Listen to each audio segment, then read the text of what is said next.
My wife got tested for STDs the same afternoon that she returned from an 8-week-long business trip, used a solo shopping trip to hide the appointment. Am I cooked? Posted by you/otherwise. Throwaway for reasons. My 28M wife, 26F, is a great person, and we have always gotten along. We have been married for almost 2 years and have been together for 4.5 years. We are in a monogamous relationship and have both had several partners prior to our relationship. Every year, my wife goes on a long business trip, typically about 2 months. During this time, communication over the phone and email can be difficult, contingent upon the technological issues where she works. She really enjoys her work during these business trips and usually comes home feeling fulfilled and excited about life. Normally, when she comes home, she takes a day or two to rest and overcome the jet lag, 28-hour travel time and 21-hour time difference. In the following days, we tend to spend lots of time together, segs, dates, cuddling, catching up, etc., because she's been gone for so long. This year, she came home as her same excited self after having had a great trip. In fact, she seemed so excited that she wanted to work on some projects but needed to go get materials from the store. About 3 hours after picking her up from the airport, she said she wanted to go shopping for her craft project and that she would likely spend several hours out shopping. She really emphasized how much time she would need, many hours. I thought this was a little weird, considering she had just come back from a 28-hour flight, hadn't slept, and usually isn't the type to spend more than an hour or two shopping. But whatever, it's fine. About 5 hours later, she came home with a single bag of craft materials. I registered this as strange but didn't really think much of it. I chalked it up to her taking a lot of time to carefully select her materials instead of bulk buying. Over the next few days, she didn't really go through the usual jet lag phase and stayed distant. I thought that was weird but ended up giving her space and just focused on school. About 2 weeks post-return, we still hadn't had sex, despite my advances and lightly prodding the issue, getting it I'm just feeling off and don't feel like it. I found that strange since she is usually a 3 to 4 times a week kind of person, and we had been exploring some new kinks prior to her trip, which we had talked about rekindling once she returned. The first few times she didn't reciprocate my advances, I didn't think anything of it. We've always had a very open no policy and are attentive to each other's needs, whether it's time, tiredness, not feeling it, or needing it now. However, after 2 weeks, the combination of her distance and lack of intimacy felt really off. Over the weekend, she met up with her girlfriends for a day out. During that time, I snooped on her computer. If that bothers you, stop reading now. We have always been extremely open with our phones and social media. We both know each other's phone and computer passwords, and she knows my Facebook login, etc. While she was out with her friend, I looked on her computer. She had left her work and personal email, Reddit, and Facebook open/logged in. So I looked. Nothing out of the ordinary.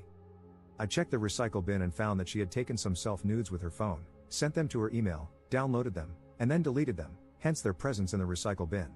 I thought that was odd. Normally, we would send nudes to each other, not save them on our computers. Maybe she really liked them, she did look hot, and decided to keep them. This got my gears turning because she had been really disinterested in sex since returning but was taking nude selfies in lingerie. I checked the metadata on the pictures and confirmed they were taken recently and downloaded from Gmail. I then looked at her Gmail. Nothing terribly odd there, but anything before 3 days after her return home had been deleted from her inbox and then deleted from the trash folder, not archived. For example, if she came home on the 1st, everything before the 4th was deleted. However, in her trash bin, there was a confirmation of an appointment at a health clinic in an adjacent city. The email contained a link with the user ID to log into the patient portal if she needed to change her appointment. I logged in with the ID and her common passwords, which I already knew from us sharing. The portal was mostly empty but showed that she had scheduled and attended an appointment the same afternoon she got home from her trip. The portal allows you to request records from visits, so I did. The records were delivered to the portal about 30 minutes later. She had gone in for STD testing 5 hours after returning home from an 8-week business trip. To summarize, she got tested for STDs while saying she was going shopping the day she returned from an 8-week business trip. She concealed the fact that she was tested, didn't leave her phone number or address at the clinic, carefully deleted emails related to the clinic, and made up a cover excuse to go out. She has been super distant with me, though very engaging toward friends and coworkers, and has avoided sex. She says she's not interested in sex but has been dressing up to take nudes. On a similar business trip in the past, she did almost the exact same thing, got tested as soon as she got home, after a 7-week trip, refrained from sex for about a week, and was distant.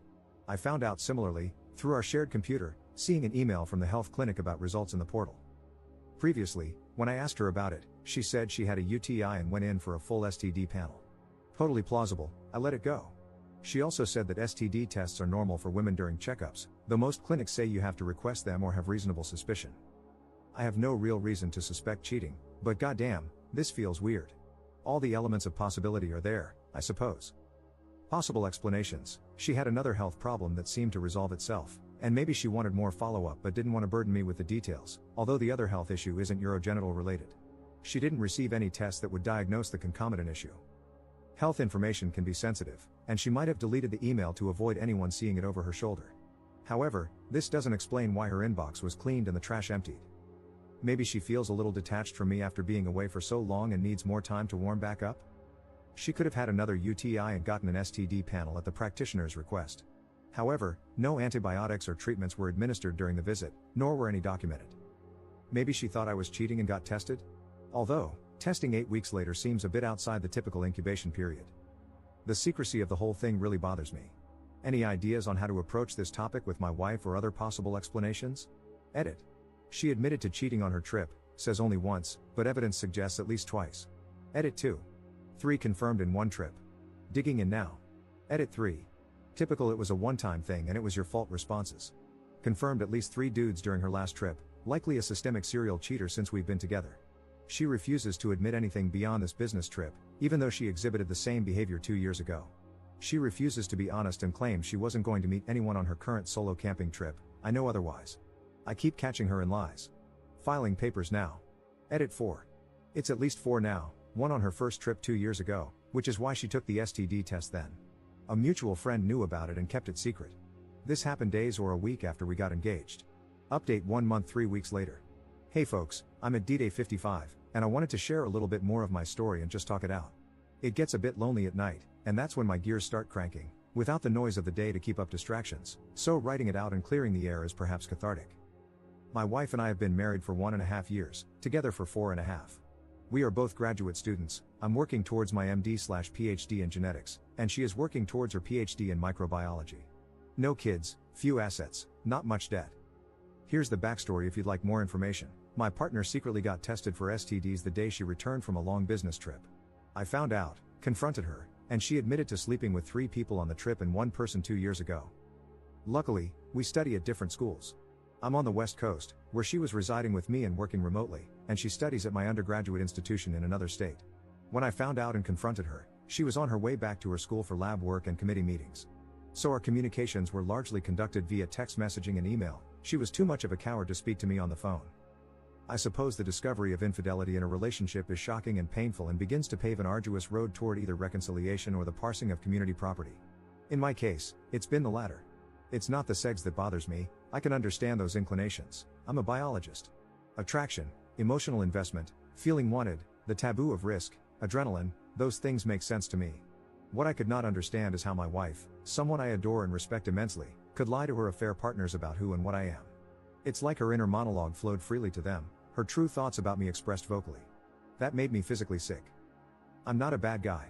I've always been there for my wife. We clicked on every level, from toilet paper orientation to politics, humor, hobbies, and sex.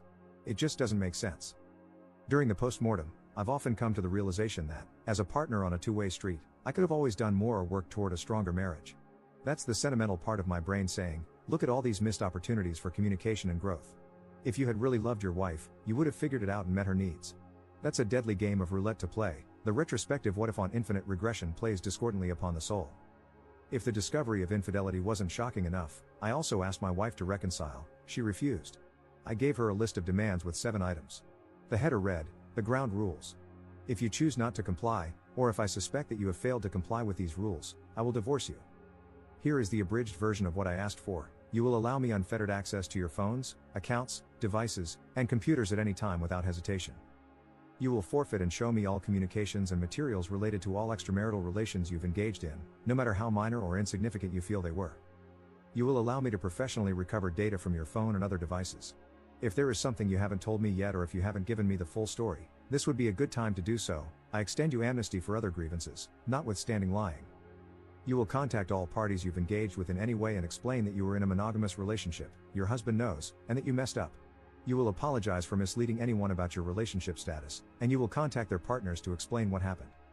You will get tested for STDs and STIs every month for the next 6 months, including blood panels. This information will be made available to me at my request. You will seek and engage in cognitive behavioral therapy until you have been treated for your dysmorphia and eating disorder and have healthily managed your past SA. You and I will receive marriage counseling indefinitely or until we both feel that our problems have been resolved. We will both engage in communication coursework or reading. Rules for opening the relationship. Maybe too controlling? Everything I asked for, I also offered to reciprocate where applicable. The first bloodletting was the discovery of the infidelity, and the mortal strike was her denying me safety in the relationship by dismissing my needs. Once it was clear that she wasn't trying to reconcile, I was ready to burn it to the ground. I threatened to contact her affair partners, contact their significant others, file professional misconduct complaints, one of her partners was her physician, contact her research board about misconduct, and inform her direct bosses, people whose reputations could be jeopardized by her actions. She freaked out and suddenly became extremely receptive to what I was asking for, begging me not to ruin her career, begging me not to tell anyone. I felt bad, apologized, and told her I wouldn't do that. By then, she had already gone to her bosses and conveyed some truth-trickled story to them. I obviously added a lot more pain to the situation by playing that card. This was almost a month ago. She filed for divorce the next day, threatened to file an order of protection to prevent me from contacting people in her life, and then told me she couldn't forgive me for threatening to expose her like that. That's when I woke up. I had been drowning, undergoing hemorrhagic shock, and hypothermia was creeping in. I had been desperately trying to get my wife, who was standing on the shoreline, to throw me a life preserver.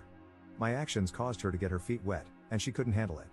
That's when I started to understand who she was, weak and cowardly. Not exactly life partner material. A few weeks later, I had a realization, it's like she died. That's what the pain, emptiness, and anger feel like. I found out later that she was still in contact with one of her partners.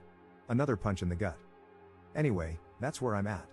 I applaud you if you made it this far. Our divorce is underway and will hopefully be resolved cleanly. For the time being, things here are quiet, empty, and lonely. My schoolwork has suffered, and I'm thinking about taking some time off to process everything. Thanks for listening. Op comments 1 month 2 weeks later. Gave her a list of demands. Harsh. I asked for monitoring, transparency, an end to the relationships, mandatory counseling, and even offered the possibility of opening the relationship in a healthy way, something we had hinted at before. Initially, she said she would work on everything. Then she did nothing for over a month. I pressed her to be proactive, nothing again. I got fed up and threatened to expose her to her multiple affair partners. She didn't like that and filed for divorce instead. Edit. I should mention that I dropped the monitoring. No one wants to babysit their significant other and constantly parse truths. I stupidly asked to reconcile again. She needed time and wanted to date other people. Best thing that ever happened to me. Don't need that kind of crap in my life.